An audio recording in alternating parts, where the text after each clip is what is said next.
where voices tell what faces can balk. It was raining that evening, the kind of rain that sounds like a warning. I was 9 when my father left. He didn't shout. He didn't slam the door. He just looked at me and smiled one last time. He said, "I'll be back soon, Ada." I believed him. Children always believe their fathers. But soon never came. Days turned into weeks, weeks into months. The chair he always sat on by the window grew dusty. His laughter faded from the walls. And my mother, she became someone else entirely. A woman who smiled only when pretending I wasn't looking. When I turned 12, I stopped waiting by the window. When I turned 16, I stopped believing he'd ever return. And when I turned 21, I started hating him, for leaving me, for breaking my mother, for becoming a ghost we couldn't bury. But hate is heavy. It stays with you, even when you try to forget. One night, while sorting through my late mother's belongings, I found an old box, wooden, cracked, tied with a faded red ribbon. Inside was a letter, my father's handwriting. To my daughter, Ada, if I never make it back, remember, I never left by choice. I froze. What did he mean? Never by choice? That single sentence reopened a wound I thought had healed. And that's where the real story began. That night, I decided to find him, or at least, find out what happened. Somehow, I knew, my father's story wasn't over. My father's old friend, Uncle Chuka, still lived in our hometown, the one place I'd sworn never to return to.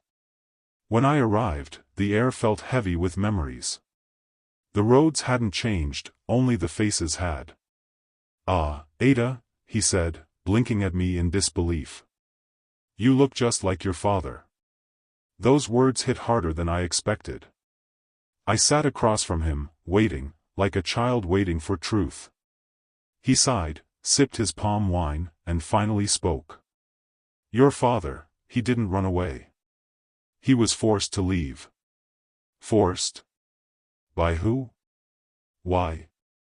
He hesitated, then whispered, "There are things you shouldn't dig up, Ada. Some truths bring more pain than answers." But I had lived in pain long enough. I needed answers. Before leaving, he handed me a photograph, old, torn, but familiar. My father, standing beside a strange man in a military uniform. On the back, a date, June 17, 2002, the day before he disappeared. That night, I dreamt of my father's voice again, soft, distant, like an echo from the past. "I'll return, Ada, when the truth is safe." I woke up trembling. What truth? And from who was he running?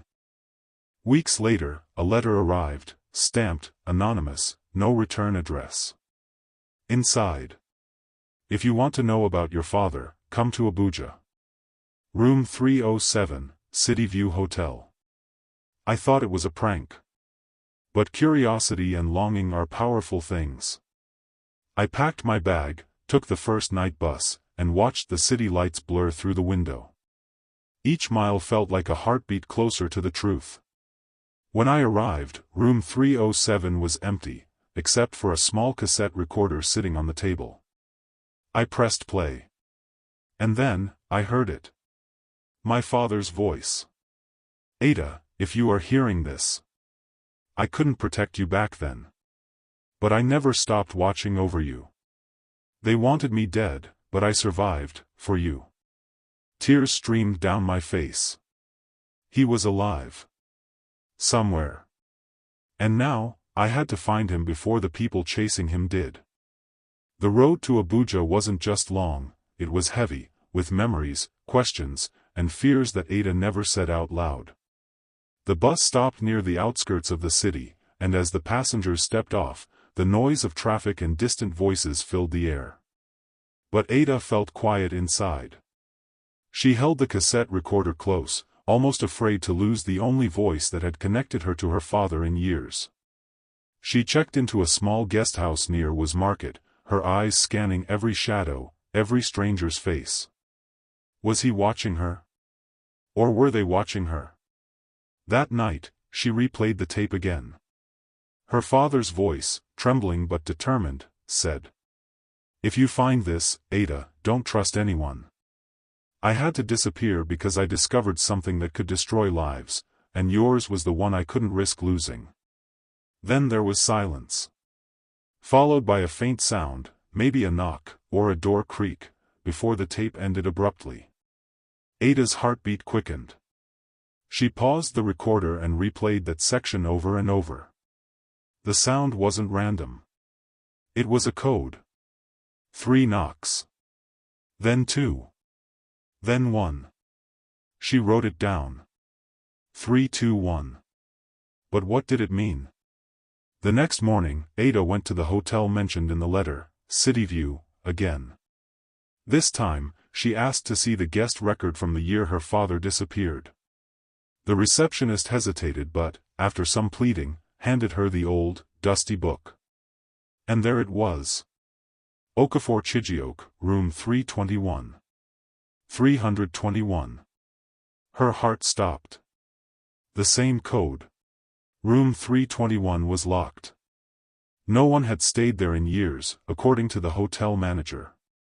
But when Ada pressed the keyhole with her ear, she heard something faint, like a hum, a soft vibration from inside. She convinced the cleaner to let her in, just for 5 minutes.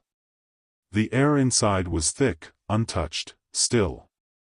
Dust lay like memory on the furniture. But there, under the bed, she saw something half-buried. An old briefcase. Her hands shook as she opened it. Inside were documents, newspaper clippings, military files, and a photograph of her father with the same man in uniform, only this time, there was a red X drawn across the man's face. The newspaper headline read, "High-ranking official involved in missing funds scandal, investigation stalled."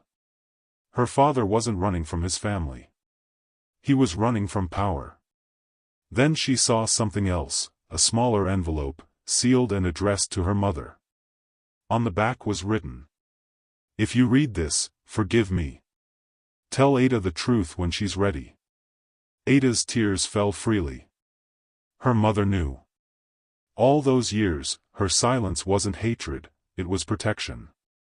Later that night, as Ada sat at a roadside food stall, she heard a man call her name. "Miss Ada Okafor?" She froze. No one was supposed to know that name here. The man handed her a phone, an old model, scratched, but functional, and said quietly, "He wants to talk to you." She pressed the phone to her ear, her heart pounding. Then she heard it, faint, raspy, but unmistakable. Her father's voice. "Ada, don't go home. They know you're looking for me." Days passed. Ada stopped sleeping. Each night, she waited for another call, but it never came. Instead, she began to notice something unsettling, a black SUV parked near her lodge every morning. The same faces at the corner store. The same footsteps behind her. Her father's warning echoed in her mind. Don't go home. But if she couldn't go home, where could she go? Desperate, she returned to Uncle Chuka in the village. When he saw her, his eyes filled with both fear and pity. "Ada, why didn't you stop?" he whispered. "Your father was part of something dangerous, a whistleblower. He exposed a powerful general's crimes. The night he disappeared, they came for him. I helped him escape." Ada's voice trembled. "He's alive, isn't he?" Uncle Chuka looked away. Then, slowly, he nodded. "Yes. But he's not the same man. He's in hiding, somewhere near Lokoja. He told me, if you ever came looking, to tell you this." He handed her a small pendant, silver, engraved with 3 letters, HRL. Ada frowned. "What does it mean?" "Home. Return. Love," he said softly. "His promise to you." That night, Ada sat under the stars outside the old house, holding the pendant tight in her palm. And for the first time in years, she whispered into the night. "Papa, I'm not afraid anymore. I'll find you, no matter what." The crickets answered her silence. The moonlight glimmered on the pendant, like a distant heartbeat still alive somewhere in the dark. The next morning, Abuja's sun burned hot and unforgiving. Ada packed what little she had, her father's letter, the cassette recorder, and the pendant. She boarded a rickety bus heading toward Lokoja. The driver's radio hummed with old highlife tunes, but Ada barely heard them. Her thoughts were loud enough. She looked at the window reflection and whispered, "Papa, if you're alive, give me a sign."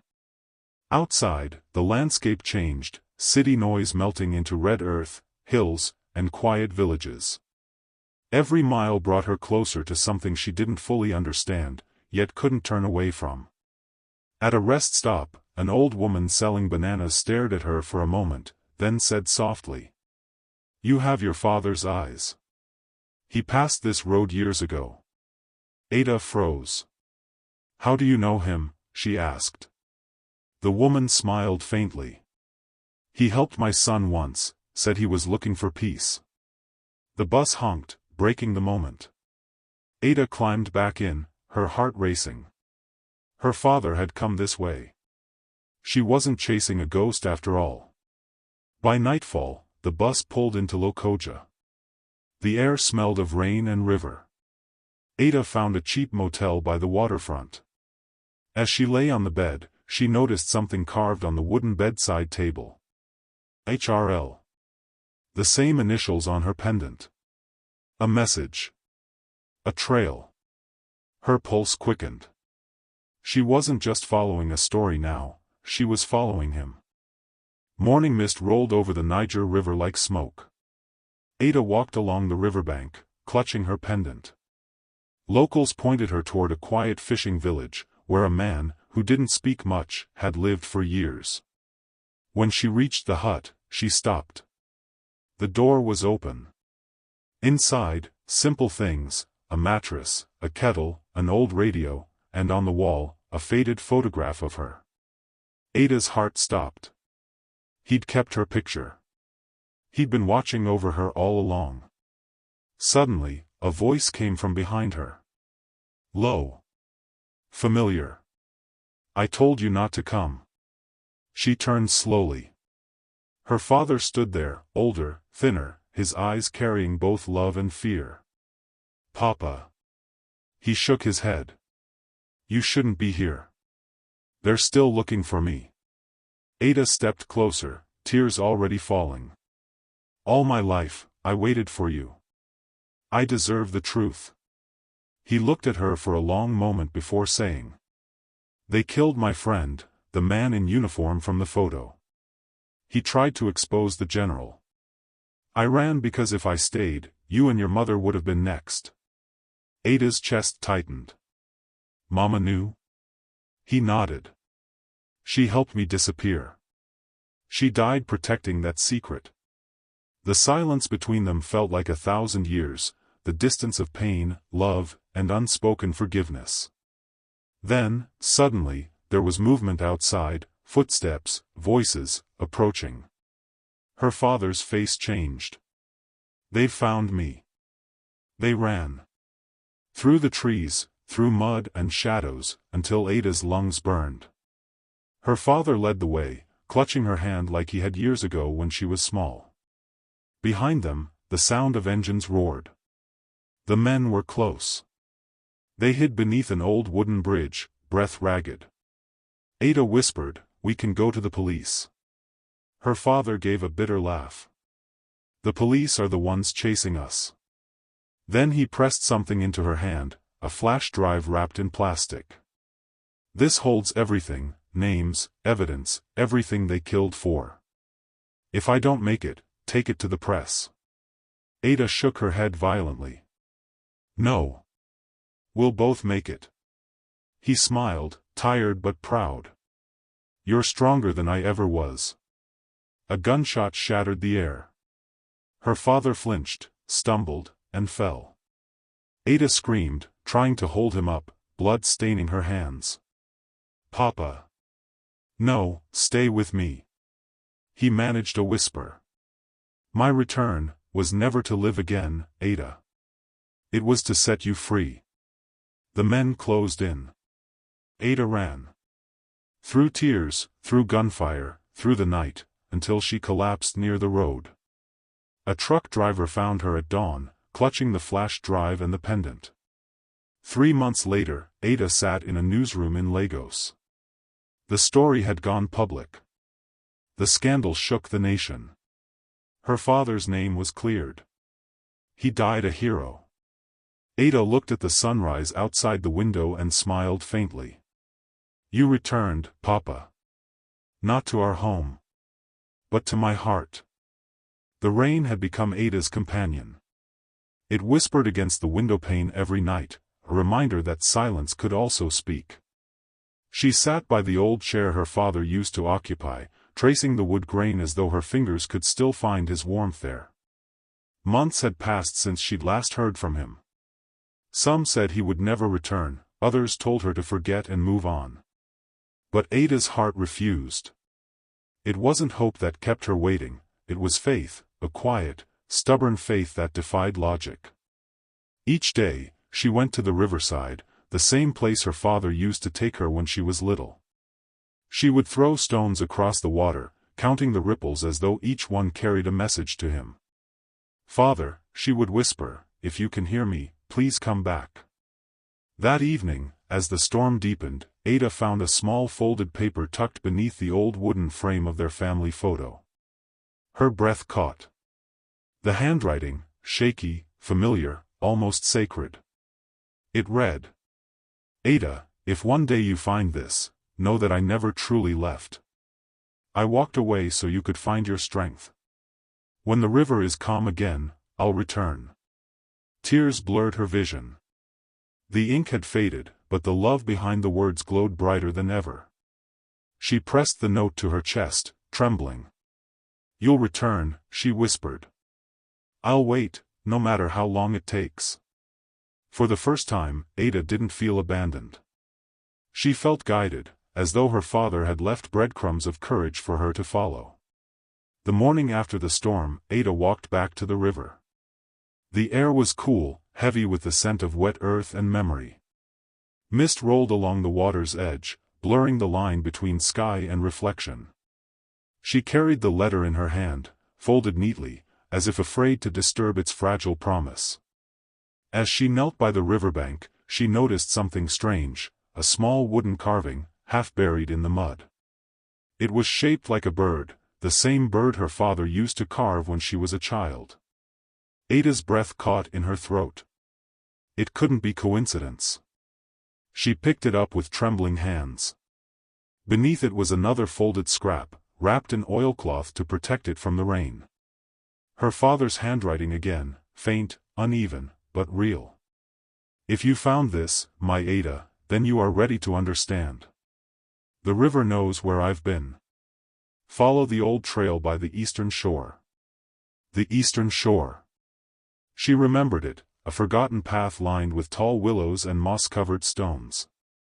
She hadn't been there since she was 12, the last time her father took her fishing before he vanished.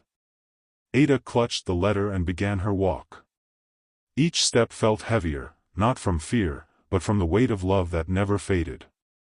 Birds called from the treetops. The rain slowed to a drizzle. Somewhere deep within her, a small voice whispered, "He's closer than you think."